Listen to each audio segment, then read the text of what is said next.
Querido amigo, hoje o nosso objetivo é considerar com você os aspectos introdutórios do livro do profeta Amós. Como temos comentado, é importante esse estudo, pois, conhecendo as circunstâncias do profeta, da nação e da época, é possível entendermos com mais facilidade o texto bíblico. Então vamos considerar os aspectos introdutórios do livro do profeta Amós, lembrando primeiramente que, por refletirmos sobre profecia, devemos responder uma questão importante sobre o profeta e a profecia. Afinal, o que é o profeta ou o que é a profecia? Vejamos o que a própria Bíblia diz sobre esse assunto.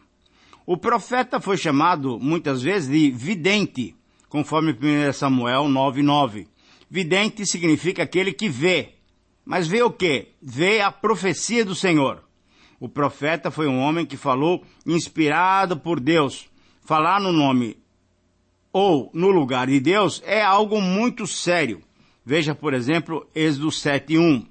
O profeta fez mais do que só predizer ou profetizar o futuro. Ele foi, na verdade, o porta-voz do Senhor para entregar a palavra de Deus ao povo. Veja-se, por exemplo, em Oséias 1 e 2 e 4:1.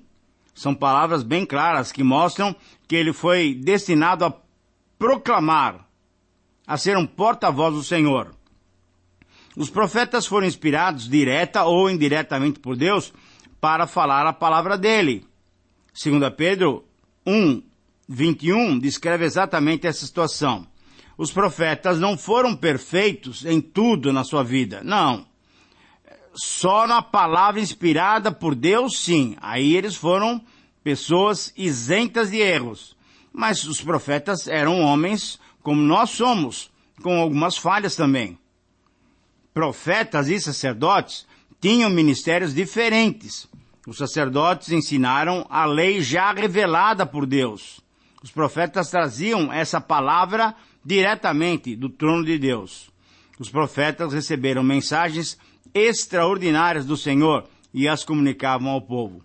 Eram mensagens de orientações e advertências. Muito bem, depois de recordarmos um pouquinho esse pano de fundo sobre o profeta e o seu ministério, podemos então olhar especificamente para alguns aspectos introdutórios do livro de Amós. Primeiramente, consideremos o cenário histórico dos reinos de Israel e de Judá. O extenso e próspero reino de Salomão, você deve se recordar, se dividiu em dois depois da sua morte em 922 a.C. Em seu lugar, surgiram dois reinos, o de Judá e o de Israel. Reino do Norte, Israel, Reino do Sul, Judá.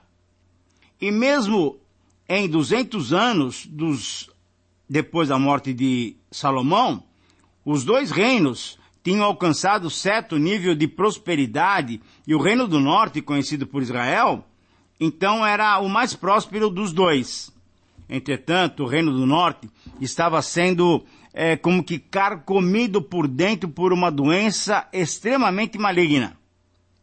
O seu povo tinha se distanciado de Deus, praticando uma religião superficial mesclada com o paganismo. A prosperidade do reino de Israel era ilusória. A nação estava a ponto de entrar num colapso. Isso 200 anos após a morte de Salomão. O rei Jeroboão II, que reinou de 786 a 746 a.C., ele conseguiu estender as fronteiras da nação até onde o grande rei Davi as tinha fixado muitos anos antes. Jeroboão II derrotou o reino de Arã, ou Damasco, ou Síria, na batalha de Carnaim, e ocupou seu território até o norte de Damasco. Você pode conferir isso lá em 2 Reis 14:25. Diante disso, os arameus não eram mais ameaça para Israel. A Síria, nessa ocasião, ainda não tinha iniciado a sua marcha para o Mediterrâneo em busca de conquistar novas terras, tornando-se depois o Império Mundial. Israel, então, experimentava uma grande prosperidade, mas somente vista nos dias de Salomão. Tudo que tinha naquele reino de Salomão tão próspero, agora, no tempo de Jeroboão II, se realizava novamente. A agricultura produzia muita riqueza, trigo, cevada, azeite de oliva, vinho, havia muito gado.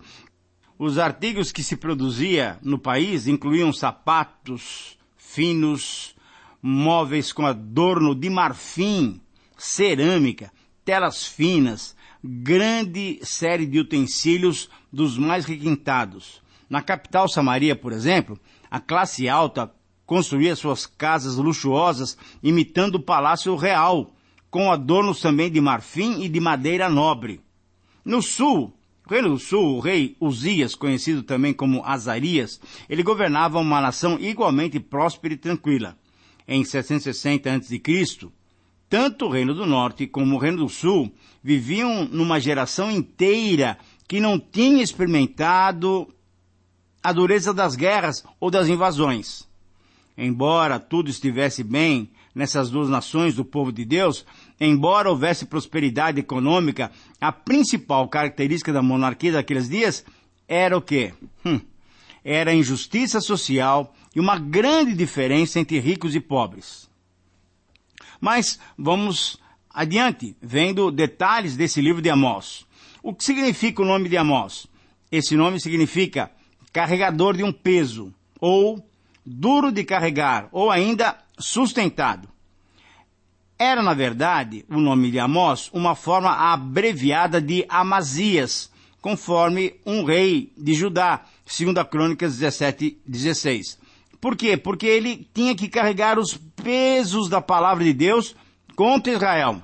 A palavra de Deus contra Israel, de fato, foi muito pesada, muito dura, muito direta. Amós, que significa fardo ou carregador, descreve os fardos dos juízos divinos contra Israel. Amós, então, é considerado um dos grandes profetas do 8º século. Um pouco mais sobre esse homem, o homem Amós. Pouco se conhece sobre esse profeta, além do que nos informa o próprio profeta no seu registro. O profeta Amós não deve ser confundido com outro personagem que aparece apenas uma vez nas páginas do Antigo Testamento. Amós, pai do profeta Isaías, conforme Isaías 1:1. Esse Amós, o profeta, ele foi um pregador de mensagens pesadas vindas de Deus contra o povo de Israel. Pelo conteúdo da sua profecia e pela importância das suas palavras, deduzimos que ele era um homem corajoso, porque ele não temeu entregar as duras palavras de Deus. Mas não se tem notícia de que ele fosse sustentado por Deus em meio às crises, em meio aos contratempos sofridos em virtude da sua proclamação. Ele não era profissional, isso é, discípulo de profeta. Amós nasceu em Tecoa, uma aldeia aproximadamente a 18 quilômetros do sul de Belém. Ele era um fazendeiro, um homem simples, dedicado aos afazeres rurais entre os pastores de Tecoa, conforme ele mesmo registra em 1:1. Na verdade, ele era um boiadeiro e um colhedor de sicômoros. Mas que fruta é essa? É figos. É, exatamente. Sicômoros, quando você vê na Bíblia, significa figos, conforme lemos lá em 7:14. Mas o chamado de Deus o compeliu a pregar com tamanha ousadia os pecados do rei Jeroboão e da classe alta de Samaria. Ele foi tão ousado que ele foi acusado de traição. Consideremos agora a autoria do livro. Nós lemos em 1:1 que essas palavras são palavras de Amós. É o próprio livro que fornece essa informação. E ainda temos o apoio do cânon judaico, que confirma a autoria de Amós. Em que data que ele escreveu? Os estudiosos datam o livro de 760 a.C., exatamente no 8º século a.C., que ocorreu cerca de 40 anos antes da queda de Israel, de Samaria, que ocorreu em 722 a.C., invadido pela Assíria. Quem reinava em Judá, Reino do Sul, nessa época, era o rei Uzias. O grande terremoto descrito em 1:1, conforme Zacarias 14:5, 270 anos depois, provavelmente foi acompanhado do eclipse solar, conforme Amós 8:8-10, que, segundo estudos astronômicos, ocorreu em 15 de junho de 763 a.C. São dados históricos, geográficos, históricos, científicos comprovados. Para quem Amós escreveu e proclamou a sua mensagem? Embora Amós tivesse nascido em Tecoa, território do Reino do Sul, o seu ministério foi direcionado objetivamente ao Reino do Norte e ocorreu nos dias de Jeroboão II, rei de Israel. A profecia destinada a Israel foi proferida 2 anos antes, isso é, em 765 a.C., mas foi registrada algum tempo depois. Consideremos também agora o aspecto do pano de fundo, o que estava acontecendo naquela ocasião. Amós era um homem interessante e rural. Ele era de um lugar chamado Tecoa, como eu já disse, e esse lugar ficava a oeste do Mar Morto e ao sul de Jerusalém. É o mesmo lugar onde Davi, o rei, apacentou suas ovelhas. É isso mesmo. Tecoa ficava na Judéia, que faz parte do Reino do Sul, de Judá. Amós, então, era da Judéia. Porém, Deus mandou profetizar em Israel. Ele era boiadeiro e cultivador de figos. Ele não era profeta nem filho de profeta. Ele deixa isso bem claro no texto bíblico. Mas Deus chamou porque Deus escolhe pessoas independentemente das suas profissões. E ele chamou para ser profeta em Israel. Conforme capítulo 7, que nós vamos estudar, 14 e 15, Amós era agricultor e um vaqueiro dedicado a Deus e foi chamado por Deus em meio às suas obrigações. É como o nordestino, que é um agricultor, um vaqueiro, e que Deus chama, por exemplo, e manda pregar a sua palavra em São Paulo, em Curitiba, enfim. É essa situação que nós deveríamos pensar com relação a Amós. Amós foi aceito pelos judeus? De jeito nenhum. Ele foi, inclusive, considerado como um traidor, pela dureza da mensagem de Deus que ele transmitia. A situação de contexto do Reino do Norte pode nos explicar bem sobre essas questões. No tempo de Amós, a adoração do bezerro de ouro em Israel, especificamente na cidade de Betel, já durava 170 anos e era mantida por razões políticas. Você se lembra que depois que o reino foi dividido, Jeroboão I quis que o povo não descesse até Jerusalém. E assim, ele promoveu a adoração em algumas cidades do Reino do Norte, e Betel era uma delas. Para manter o povo longe de Jerusalém, foram feitos templos, um sacerdócio completamente fora da vontade de Deus. Então o Reino do Norte era esse reino já afastado de Deus. A nação experimentava uma grande prosperidade, mas a renda não era bem distribuída. Havia uma grande desigualdade social. Os ricos ficavam cada vez mais ricos e os pobres cada vez mais pobres. A corte estava corrompida e os profetas e sacerdotes viviam a serviço dos seus próprios interesses. A imoralidade dominava nas classes sociais mais altas.